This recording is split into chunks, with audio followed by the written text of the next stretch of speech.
Hello दोस्तों, तो स्वागत है हमारे रियल एजुकेशन चैनल पर। देखिए, आज हम लोग पढ़ने वाले हैं हिस्ट्री का जो वीडियो था बड़े दिन से नहीं आ रहा था, तो आज के जो इस वीडियो में है, यानी जो पहला चैप्टर हम लोग शुरू किए थे उस चैप्टर को आज हम लोग ख़त्म करने वाले हैं। इसके बाद जो अगला वीडियो आएगा ऑब्जेक्टिव का आएगा, यानी जो है वो 50 या 45 गो ऑब्जेक्टिव कराएंगे, बिल्कुल लाइव कराएंगे। आप लोग को उस लाइव के सेक्शन में जुड़ना है।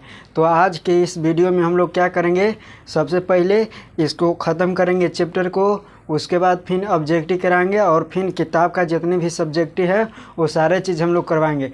तो अगर आप हमारे चैनल पर नए हैं तो हमारे चैनल को सबसे पहले सब्सक्राइब करके बेल आइकन को ऑल कर लें। अब अगर पीडीएफ चाहते हैं तो हमारे टेलीग्राम पर ज्वाइन हो जाइए, वहाँ आपको टेलीग्राम पर जो पीडीएफ है वो प्रोवाइड करा दिया जाएगा। तो देखिए, आज के जो हम लोग पढ़ने वाले थे, जो पहला जो उस समय पढ़ रहे थे, उस समय मतलब पिछले के वीडियो में हम लोग पढ़े थे, क्या चीज़ पढ़े थे कि फ्रांस के बारे में पढ़े थे कि फ्रांस के क्रांति क्या है, फ्रांस में क्या वो क्रांति हुआ, ये सारे चीज़ हम लोग पढ़ लिए। उसके बाद है इटली के एकीकरण किस प्रकार से हुआ, जर्मनी के एकीकरण किस प्रकार से हुआ, इटली के एकीकरण में कौन कौन योगदान दिए थे, उसके बाद जर्मनी के एकीकरण में कौन कौन योगदान दिए थे, ये सारे चीज़ हम लोग देख लिए थे। तो आज के इस वीडियो में हम लोग देखेंगे यूनान के बारे में। यूनान के बारे में इस वीडियो में हम लोग देखेंगे। यूरोप के ही अंतर्गत आता है और इसके बारे में हम लोग पढ़ेंगे यूनान के बारे में, और से छोटे छोटे पॉइंट इस वीडियो में देखने वाले हैं। तो वीडियो के इन तक बने रहिएगा, आपको बहुत ही मज़ा आएगा और समझ में भी आएगा। तो चलिए हम लोग शुरू करते हैं। देखिए, सबसे पहले यूनान जो है, यूनान एक साहित्य, ठीक है, साहित्य एवं विज्ञान यूरोप वासियों के लिए प्रेरणा का स्रोत रहा।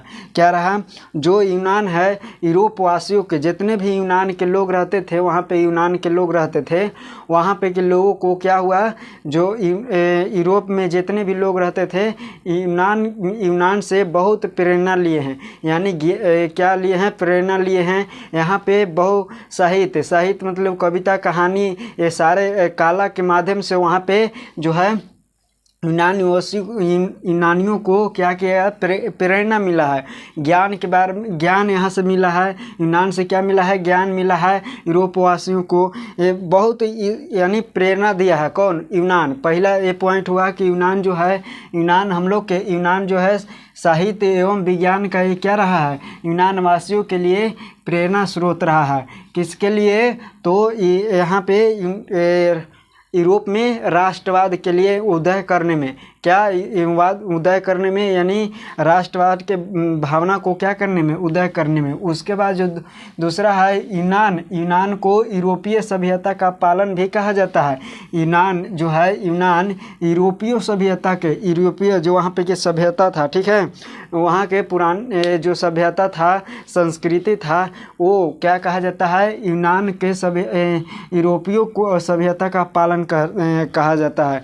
यानी यूनान से ही वहाँ का सभ्यता का पालन हुआ था। किससे? यूनान से। यानी कहाँ पे? यूरोप में यूनान। अगला है कि यूनान तुर्की साम्राज्य के अधीन था। जो यूनान था, यूनान किसके अधीन था? तुर्की के साम्राज्य के अधीन था। ये किसका यहाँ पे किसके अधीन था, यानी कहेगा कि किसके कब्जे में था, तो ये तुर्की के कब्जे में था। कौन? यूनान जो था, यूनान किसके अधीन था, यानी किसके अधीन था बताइए? तो तुर्की के अधीन था। किसके अधीन? तुर्की के अधीन। देखिए, सबसे पहले हम लोग पढ़ें कि यहाँ जो है, यानी यूरोप वासियों के लिए ये ज्ञान का केंद्र रहा है। कौन ज्ञान का केंद्र रहा है? तो यूनान यूरोप वासियों के लिए यह ज्ञान का केंद्र रहा है। इससे बहुत प्रेरणा मिला है, यानी अपने राष्ट्र के प्रति, अपने देश के प्रति उदय करने के लिए। उसके बाद जो है यहाँ पे सभ्यता का पालन भी कहा जाता है। और जो यूनान है, यूनान जो है वो तुर्की साम्राज्य के अधीन था। क्या था? अधीन था। उसके बाद जो है अगला, तुर्की को यूरोप का मरीज कहा जाता है। याद रखिएगा, जो तुर्की है वो तुर्की यूरोप का क्या कहा जाता है? मरीज। क्या कहा जाता है? मरीज कहा जाता है। याद रखिएगा, मरीज। हर एक बार पूछता है क्वेश्चन, ये बहुत ही महत्वपूर्ण है। कहेगा कि यूरोप का मरीज किसे कहा जाता है? तो तुर्की को। किसे कहा जाता है? तुर्की को। तो याद रखिएगा, जो तुर्की को कौन कहा जाता है? यूरोप का मरीज कहा जाता है। यूरोप का मरीज किसको कहा जाता है? तुर्की को कहा जाता है। किसको? तुर्की को। यूनानियों ने क्या? यूनानियों ने तुर्की से अलग होने के लिए हितेरिया फिलायक नामक संस्था का स्थापना ओडेसा नामक स्थान पर की। क्या किया? तुर्की जो यूनानियों ने तुर्की से अलग होने के लिए, किससे अलग होने के लिए? तुर्की से। जैसे तुर्की जो है यूनान को क्या करता था? बहुत सताता था। तो ये दोनों जो है, दोनों जो तुर्की से अलग होने के लिए जो यूनान है एक बनाया, सभ्यता बनाया, जिसे कौची कहते हैं? हितेरिया फिलायक। किसे कहते हैं? कौची कहते हैं? हितेरिया फिलायक। देखिए, यूनान तुर्की से अलग होने के लिए, यूनान जो है वो तुर्की से अलग होने के लिए हितेरिया फिलायक नामक संस्था का स्थापना किया, जो ओडेसा स्थान पर है। क्या है? ओडेसा स्थान पर। क्या? किस पर किया? कहाँ पे? हितेरिया फिलायक जो नामक संस्था था, वो कौन स्थान पर किया था? तो ओडेसा में। कहाँ किया था? तो ओडेसा में किया था। उसके बाद जो अगला है, इंग्लैंड, फ्रांस तथा रूस यूनान के स्वतंत्रता पर पक्षधर था। क्या था? यूनान जो था, यूनान जो देखिए, सबसे पहले जो है यहाँ पे इंग्लैंड हो गया, फ्रांस हो गया तथा रूस, यूनान, ये स्वतंत्रता का पक्षधर था। मतलब कि ये चारों जो देश था, ये क्या था? एक दूसरे से मिले हुए थे। ये चारों जो थे एक दूसरे से मिले हुए थे, और ये अपने आप से क्या चाहते थे? स्वतंत्र होना चाहते थे। किसे? तुर्की। जो तुर्की इस पर अधीन करने था, ये क्या था? ये इसके अधीन कर ले था। किसको? तो तुर्की को। तो तुर्की को अधीन यूनान को क्या कर ले था? तो तुर्की अपने क्या था? अधीन किया हुआ था। देखिए यहाँ पे अधीन किया था, यानी साम्राज्य था वो अधीन किया था। तो ये तीनों एक युद्ध लड़ते हैं। ये क्या करते हैं? तीनों युद्ध लड़ते हैं, जो कि ये जो चार गो हैं, इंग्लैंड हो गए, फ्रांस हो गए तथा रूस और यूनान, ये दोनों स्वतंत्रता के लिए एक युद्ध लड़ते हैं। और उस युद्ध किनके जोड़े लड़ते हैं? तो तुर्की और मिस्र। यानी तुर्की था, वो तुर्की किससे साथ दे रहा था? तो तुर्की दे रहा था। मिस्र किसको साथ दे रहा था? तो तुर्की को।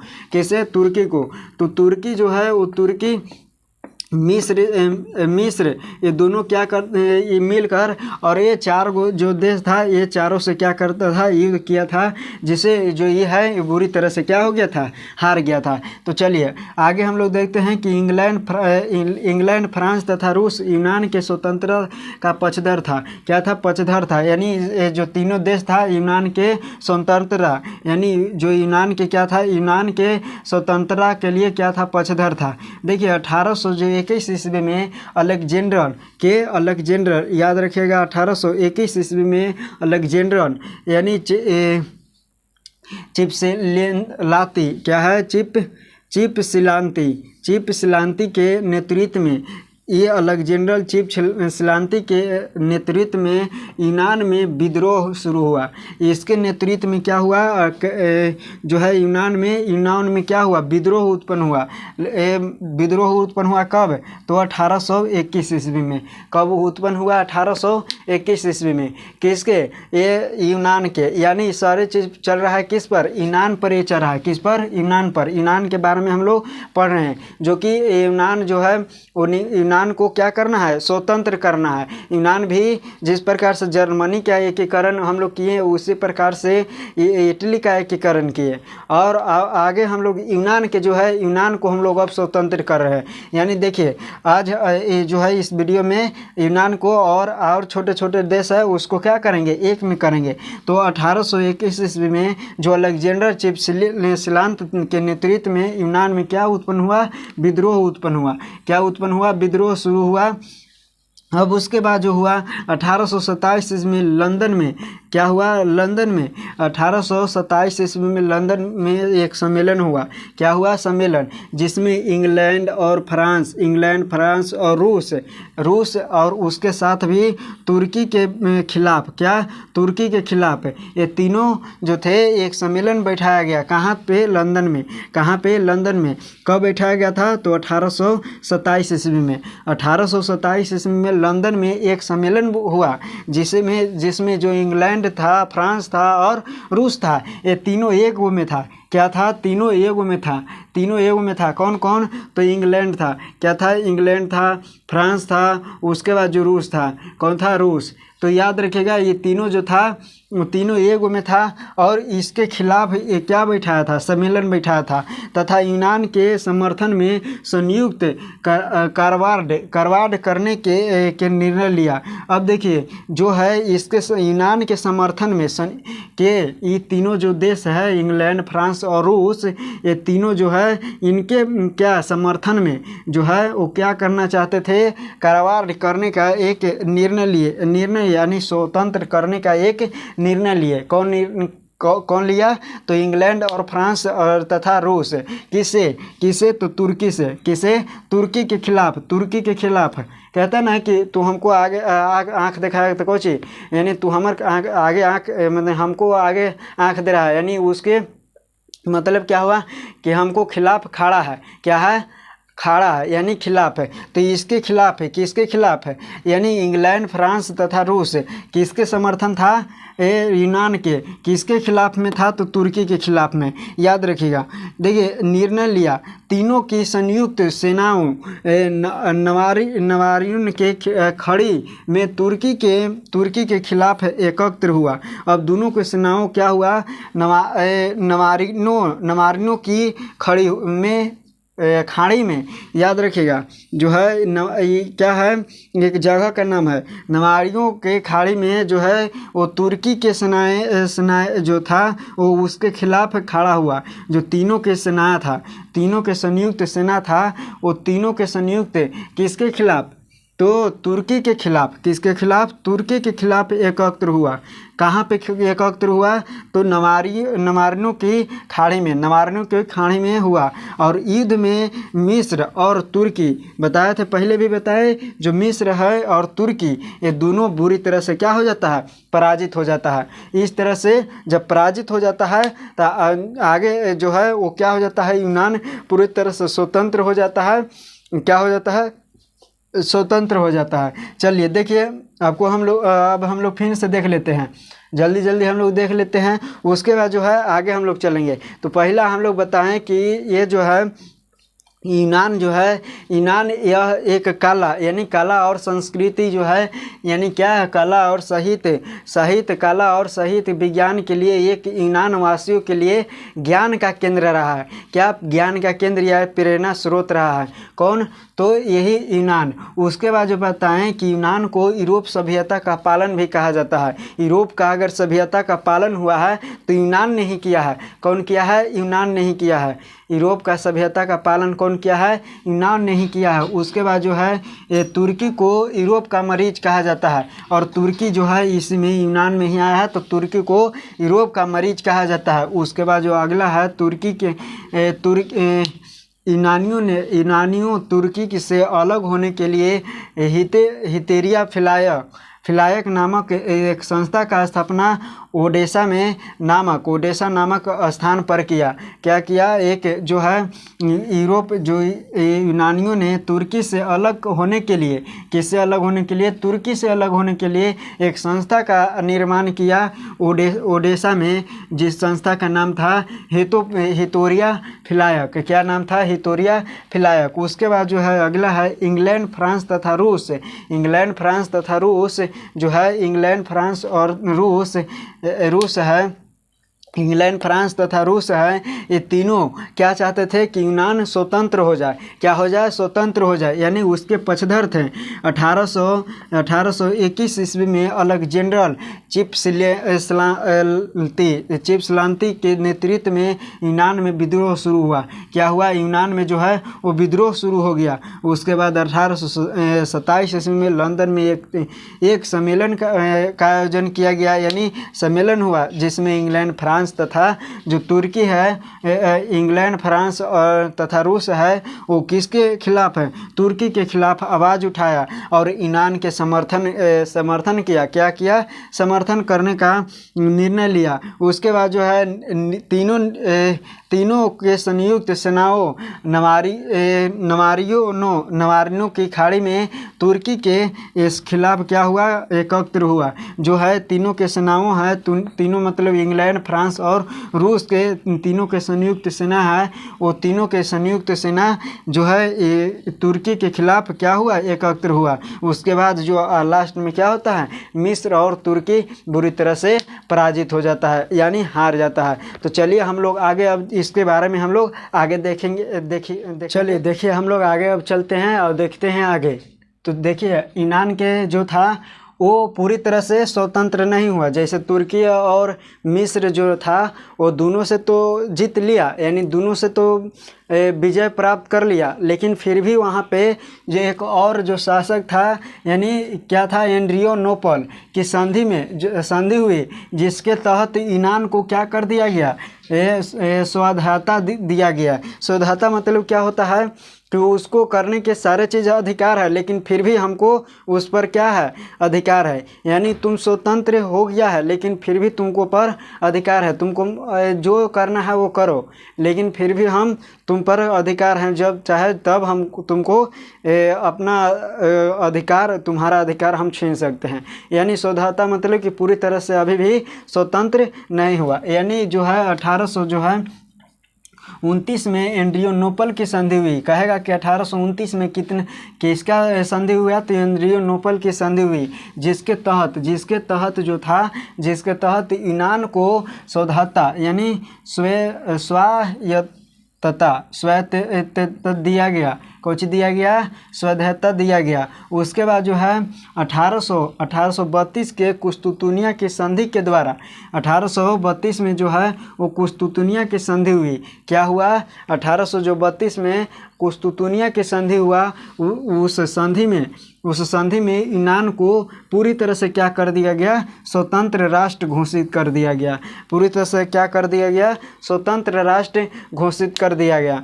हम लोग इस तरह से जो है यूनान फिर स्वतंत्र हो गया। यहाँ पे एकीकरण हो गया। यहाँ पे जितने हैं यहाँ पे जो है क्या हो गया? स्वतंत्र हो गया। कौन? यूनान को क्या देखें हम लोग कि सबसे पहले जो है यह जो यूरोपवासियों के लिए एक साहित्य और ज्ञान विज्ञान का केंद्र रहा है।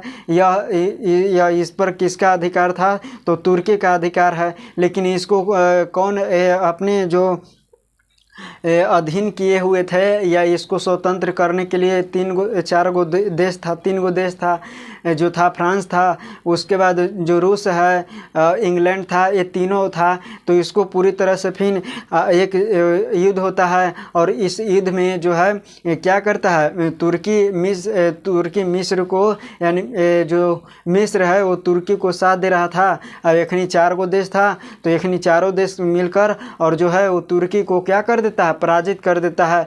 तो ये यहाँ पे जो है एड्रियानोपल के संधि होता है, जिसमें ये यहाँ पे स्वतंत्रता का प्राप्त हो जाता है। किसको? यूनान को। और फिर 1832 ईस्वी में यहाँ कुस्तुतुनिया के संधि के द्वारा यह पूरा राष्ट्र घोषित कर देता है, यानी स्वतंत्र राष्ट्र घोषित कर दिया जाता है। तो इस तरह से यूनान के क्या हो गया? एकीकरण हो गया। यूनान जो है वो स्वतंत्र हो गया। तो चलिए हम लोग अगला है, जो अगला पॉइंट कहता है हंगरी। क्या है? हंगरी क्या है? हंगरी मतलब भूखा नहीं। ये हंगरी एक प्रकार के ये भी देश है। क्या है? ये भी एक प्रकार के देश है। तो देखिए यहाँ पे भी इसको यहाँ पे भी एकीकरण करना है। यहाँ पे भी राष्ट्रवाद की भावना को उदय करना है। तो इस छोटा सा पॉइंट है। तो देखिए सबसे पहले हंगरी पर ऑस्ट्रिया का प्रभुत्व था, यानी वहाँ पे उसमें किसका था? यूनान पर पर किसका था? यूनान जो था, यूनान पर किसका था? तो तुर्की के था। किसका था? तुर्की के। किसका था? तुर्की के। लेकिन इस पर जो था प्रभुत्व किसका था? तो ऑस्ट्रिया के था। किसका था? ऑस्ट्रिया के। किस पर? हंगरी पर। उसके बाद जो हंगरी है, हंगरी की राजधानी बुडापेस्ट है। पूछेगा कि हंगरी की राजधानी कहाँ है? बुडापेस्ट। या बुडापेस्ट जो है वो किसकी राजधानी है? तो हंगरी की। किसकी? हंगरी की। उसके बाद जो है अगला कि हंगरी में देखिए 1848 के आंदोलन का नेतृत्व कुसुथु और फ्रांसिस डिक के द्वारा किया गया था। देखिए सभी जगह एकीकरण हो रहा था। जैसे 1848 के फ्रांसीसी क्रांति के नाम जाने होंगे या पढ़ाए हम पीछे, तो उसी प्रकार से है यहाँ पे देखिए 1848 में यहाँ भी आंदोलन चल रहा था। तो सभी जगह क्या हो रहा था? आंदोलन चल रहा था। लेकिन इसको अलग अलग पॉइंट बाय पॉइंट करके क्या दिया गया? पढ़ने के लिए दिया गया ताकि किसी भी प्रकार से जो है बच्चों को समझने में दिक्कत ना हो। तो आप लोग समझ चुके होंगे कि सभी जगह है वो एक ही तुरी। जैसे यहाँ पे हथियारा में जय बज रहा है, जैसे हम लोग यहाँ पे अभी वर्तमान में देख रहे हैं, चाहे वीडियो देख रहे हैं तो क्या बज रहा है आपको, फिर आप जहाँ पे बज रहा आप जहाँ पे है वहाँ पे क्या बज रहा है। तो देखिए टाइम जो है वो एक ही है कि नहीं? टाइम जो है एक ही है, लेकिन वहाँ पे क्या स्थिति हो रहा है और यहाँ पे क्या स्थिति हो रहा है, सभी जगह की हम लोग एक ही तुरी मालूम नहीं कर सकते हैं। टाइम एक क्या है? टाइम सभी जगह एक ही चल रहा है, लेकिन हम लोग अलग अलग स्थान है, उस स्थान पर क्या हो रहा है हम लोग ये चीज़ पता एक तुरी हम लोग पता नहीं कर सकते हैं। तो इसी के वजह से हम लोग के अलग अलग क्या करना होगा? पॉइंट पढ़ना है। तो आगे हम लोग देखें कि जो है 31 मार्च कितना? 31 मार्च 1848 को हंगरी से ऑस्ट्रिया को प्रभाव क्या हो जाता है? समाप्त हो जाता है। और इस तरह से है यहाँ पे जो है स्वतंत्र हो जाता है। फिर लास्ट में 31 मार्च 1848 में हंगरी पूरी तरह से स्वतंत्र हो जाता है। तो कहेगा कि जो है ऑस्ट्रिया का प्रभुत्व कब समाप्त हो जाता है? हंगरी पर से। यानी हंगरी पर से जो है ऑस्ट्रिया का प्रभुत्व कब समाप्त हो जाता है? तो 31 मार्च कितना? 31 मार्च 1848 ईस्वी में। 31 मार्च 1848 ईस्वी में। अब चलिए एक और देश है बोहेमिया। क्या है? बोहेमिया। यानी बोहेमिया एक भी है। तो यहाँ पे भी क्या करना है? स्वतंत्रता करना है। देखिए बोहेमिया पर ऑस्ट्रिया के अधीन था। बोहेमिया किसके अधीन था? तो ऑस्ट्रिया के अधीन था। किसके अधीन था? ऑस्ट्रिया के अधीन था। बोहेमिया किसके अधीन था? ऑस्ट्रिया के अधीन था। इस पर भी किसका प्रभुत्व जमाले हुआ था? तो हंगरी पर भी ऑस्ट्रिया जमाले था और बोहेमिया पर भी क्या था? ऑस्ट्रिया अधीन किया हुआ था। उसके बाद जो है बोहेमिया में बहुसंख्यक जनता चेक प्रजाति की थी। चेक प्रजाति है यहाँ पे एक क्या है? चेक प्रजाति है जो बोहेमिया में सबसे ज़्यादा जनता पाए जाते थे। चेक प्रजाति के कौन से प्रजाति के? चेक प्रजाति के बहुत सारे लोग पाए जाते थे बोहेमिया में। कहाँ पे? बोहेमिया में। अब देखिए यहाँ पे हम लोग सबसे पहले हम लोग क्या जाने? यूनान को पूरी तरह से स्वतंत्र कर दिए, हंगरी को हम लोग स्वतंत्र कर दिए कि 31 मार्च जो है 1848 को हंगरी क्या हो गया? जो ऑस्ट्रिया का प्रभुत्व जमेले था वो समाप्त हो गया। उसके बाद जो है बोहेमिया पर क्या कर दिए? बोहेमिया को भी बोहेमिया में अभी और पॉइंट पढ़ना है। तो चलिए हम लोग इतना हम लोग देख लिए, तो इतना समझने में कोई की दिक्कत नहीं हुआ होगा। तो हम लोग आगे 6 मिनट क्या होगा, फिर उसके बाद हम लोग देखेंगे क्वेश्चन आंसर के बारे में हम लोग जानेंगे। तो देखिए सबसे पहले क्या हुआ कि जो था कि तो वहाँ पे क्या है बोहेमिया में जो था राष्ट्रीय बोहेमिया में, ठीक है, बोहेमिया को स्वायत्तता देने की मांग को स्वीकार लिया, परंतु आंदोलन हिंसात्मक होने के कारण इसे कुचल दिया। देखिए वो क्या हुआ कि ऑस्ट्रिया जो बोहेमिया को स्वायत्तता देने की मांग को स्वीकार कर लिया। क्या किया? स्वीकार कर लिया। जो बोहेमिया को स्वतंत्रता देने की मांग था, क्या बोहेमिया था, बोहेमिया को स्वतंत्र करने के लिए मांग को स्वीकार कर लिया। लेकिन जो एक आंदोलन बताए थे पीछे की आंदोलन हुआ था उसमें हिंसात्मक यानी लड़ाई झगड़ा मारकाट बहुत हुआ था, जिसके वजह से इसको क्या कर दिया? बोहेमिया को कुचल दिया। क्या कर दिया, कुचल दिया। तो इस तरह से था ये बोहेमिया को ख़त्म होता है। और अगला छोटा आता है टॉपिक पोलैंड। क्या आता है, पोलैंड, यानी पोलैंड, इसके बारे में अब हम लोग जानते हैं। तो पोलैंड पर रूस का प्रभुत्व था। क्या था, सभी जगह अपनी जगह अपना अपना सब जगह खोजले था। क्या था, खोजले था, यानी जो रूस का प्रभुत्व किस पर था, पोलैंड पर, यानी पोलैंड पर। 1830 में पोलैंड में भी क्या हुआ, रूस से स्वतंत्रता के लिए आंदोलन हुआ। देखिए जो पोलैंड था वो 1830 ईस्वी में क्या करता है, एक आंदोलन करता है। क्या करता है, स्वतंत्र होने के लिए रूस से आंदोलन करता है। परंतु रूस ने पोलैंड के विद्रोह को दबा दिया और जो आंदोलन को जागरूकता हुआ तो उस रूस ने क्या कर दिया, उसको दबा दिया। क्या कर दिया, दबा दिया। जैसे कोई अगर बच्चा खड़ा हो तो उसको तुरंत बैठा देगा, यानी कोई ताकत है ये नहीं है। तो पोलैंड भी छोटा था, उसको तुरंत क्या कर दिया, दबा कर और बैठा दिया। तो उसके अगला है, चलिए हम लोग पोलैंड भी देख लिए, छोटा पॉइंट था, पोलैंड भी देख लिए। अब उसके बाद क्या हुआ, यूरोप में राष्ट्रवाद के उदय के प्रभाव। इसका यूरोप में जो राष्ट्रवाद का जो उदय हुआ उसका प्रभाव क्या हुआ, इसके बारे में ये लास्ट क्वेश्चन है। और यही लास्ट क्वेश्चन से हमारा जो चैप्टर है वो ख़त्म हो जाता है कि इतना हम लोग चीज़ पढ़ें और इसके जो है प्रभाव क्या हुआ, इसका प्रभाव क्या हुआ। जितना हम लोग आज का इस वीडियो लास्ट वीडियो है, यानी लगभग में 10-11 वो वीडियो है। तो इस वीडियो में हम लोग आज उस चीज़ को पढ़ेंगे जो वीडियो में हम लोग पीछे पढ़े हैं। तो उसके बारे में आखिर हम लोग के क्या है कि यूरोप में राष्ट्रवाद के उदय के प्रभाव क्या हुआ। जैसे राष्ट्रवाद पनपा तो उसका अब प्रभाव क्या देखने के लिए मिला। तो देखिए सबसे पहले राष्ट्रीयता की भावना ऐसे प्रेरणा होकर अनेक राष्ट्रों के क्रांति आंदोलन और नए राष्ट्र का उदय होने लगा। क्या होने लगा, नए राष्ट्र का निर्माण होने लगा, जो आंदोलन होने लगा, क्रांति होने लगा। सभी जगह अब जागरूकता फैल गया, सभी जगह क्या हो गया, राष्ट्रीयता के जागरूकता फैल गया। क्या होने लगा, राष्ट्रीयता, राष्ट्र के प्रति क्या होने लगे, जागरूक होने लगे। और जागरूक होने लगे तो यहाँ पे नए नए राष्ट्र का निर्माण हुआ, नए नए एक्ट का नए नए नियम लागू हुए और सभी को स्वतंत्र होने का यहाँ पे कानून बनाया गया। ये हुआ एक प्रभाव, ये हुआ। दूसरा प्रभाव है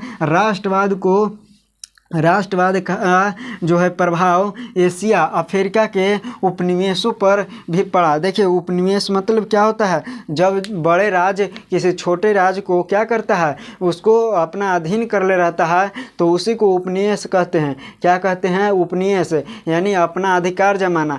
किसी बड़े राज्य छोटे राज्य पर क्या करना, या बड़े देश छोटे देश पर अपना अधिकार जमाता है तो उसी को क्या कहते हैं, उपनिवेश। तो देखिए सबसे पहले क्या कहता है कि राष्ट्र जो है राष्ट्रवाद का प्रभाव एशिया, जो हम लोग आज एशिया में, हम लोग एशिया महाद्वीप में हैं, अफ्रीका के उपनिवेश पर भी पड़ा। और जो एशिया था, एशिया अफ्रीका के उपनिवेश पर क्या प्रभाव पड़ा। तो उसके बाद जो है राष्ट्रवाद के विकास से प्रक्रियावादी शक्तियों और निरंकुश शासकों का प्रभाव कमजोर कर दिया। और फिर जो निरंकुश, जिस पर कोई अंकुश ना हो, बताए थे निरंकुश, यानी निरंकुश शासकों क्या कर दिया गया, उसका प्रभाव कमजोर कर दिया गया। जो निरंकुश था कि मैं ही राज हूँ, मैं ही ये चीज़ फलान ढकान, बहुत राजा बकता था, उसको क्या कर दिया गया, उसको जो अहंकार था उसको चूर चूर कर दिया गया। यानी राष्ट्रीयता का मतलब ये होता है, ये राष्ट्रीयता की ताकत ये होता है। तो देखिए राष्ट्रवाद के विकास से प्रक्रियावादी, जो प्रक्रियावादी शासक था, शक्ति थी, निरंकुश शासक था, उसको क्या कर दिया गया, कमजोर कर दिया। क्या कर दिया, कमजोर कर दिया। उसके बाद जो है अगला क्या है, राष्ट्रवादी प्रक्रिया से साम्राज्यवादी प्रकृति को बढ़ावा दिया। साम्राज्यवादी जो है प्रक्रिया है वो क्या कर दिया, राष्ट्रीयता के बढ़ावा दिया कि आज अब से क्या होगा, एक नया साम्राज्य का निर्माण होगा और नया साम्राज्य वही जो हमारा देश को चलाएगा। समझ में आया। तो ये था। उसके बाद जो है भारत यूरोपीय राष्ट्रवादी के भी प्रभावित हुए और यूरोपीय था राष्ट्रवाद से क्या हो गया, यूरोपीय राष्ट्रवाद से, यानी भारत भी यूरोपीय के जो राष्ट्रवाद की भावना था, भारत भी प्रभावित हो गया और देखने लगा कि अब जब वो जो बड़ा जो था बहुत बड़ी संख्या में टूट के बिखरा हुआ था, जब वो एक हो सकता है तो हम लोग क्यों नहीं स्वतंत्र हो सकते हैं। यहाँ पे भी क्या होने लगा, ताकत बढ़ने लगा, लोगों के प्रति जुनून होने लगा, और यहाँ के बहुत सारे ऐसे ऐसे क्रांतिकारी के अंदर क्या होने लगा, जुनून बढ़ने लगा कि जिस तरह से जो यूरोप है, यूरोप स्वतंत्र हुआ, उसी प्रकार से हम लोग भी जो है अंग्रेज़ों से क्या कर देंगे, स्वतंत्र होंगे। इसके प्रति भारत में भी बड़े बड़े आंदोलन चलने लगे। यहाँ पे भी महात्मा गांधी आगे बताएंगे जो भारत में राष्ट्रवाद का विकास कैसे हुआ, ये चौथा चैप्टर है। जब आएंगे तो बहुत बेहतरीन आपको दिमाग में जाएगा। जिस तरह से पहला चैप्टर गया है उसी प्रकार से दूसरा तीसरा सारा चैप्टर आपको दिमाग में जाएगा, बशर्ते आपको वीडियो को देखना है और उसको नोट कर लेना है और समय समय पर बस रिवीजन करना है, बाकी आपको दिमाग में जाएगा यानी याद हो जाएगा। तो देखिए सबसे अब इतना था, यानी ये पूछता है जो है इसका प्रभाव क्या हुआ है, हमेशा पूछता है। तो ये आप लोग याद रखिएगा, 5 नंबर में 4 नंबर में पूछता है। तो हम लोग देख लिए इतना चीज़ हम लोग देखें। अब हम लोग ये चैप्टर जो होता है एजे पे समाप्त होता है। अब हम लोग मिलेंगे जो है अगले दूसरा चैप्टर क्वेश्चन आंसर के साथ। किताब में जितने क्वेश्चन दिया है उसको हम देखेंगे, एमसीक्यू देखेंगे क्वेश्चन, उसके बाद जो है ऑब्जेक्टिव क्वेश्चन देखेंगे। यानी इसमें केवल 2 वीडियो और होगा और 2 वीडियो में क्या हो जाएगा, पूरा समाप्त हो जाएगा। एक ऑब्जेक्टिव का एक सब्जेक्टिव का होगा और ये चैप्टर पूरा फिनिश पूरी तरह से क्या हो जाएगा, समाप्त हो जाएगा। हम लोग चलेंगे अगला चैप्टर यानी दूसरा चैप्टर हिस्ट्री के दूसरा चैप्टर पर चलेंगे। तो अगर अच्छा लगा हो वीडियो तो आप शेयर जरूर कीजिएगा, सब्सक्राइब कर दीजिएगा। अगर नए चैनल पर अगर आप नए हो तो सब्सक्राइब कर दीजिएगा। अगर थोड़ा सा भी अच्छा लगा होगा तो लाइक ज़रूर कीजिएगा और जितना ज़्यादा से ज़्यादा शेयर कीजिएगा। तो हम लोग मिलेंगे किसी अगले टॉपिक के साथ किसी अगले सब्जेक्ट में, तब तक के लिए जय हिंद।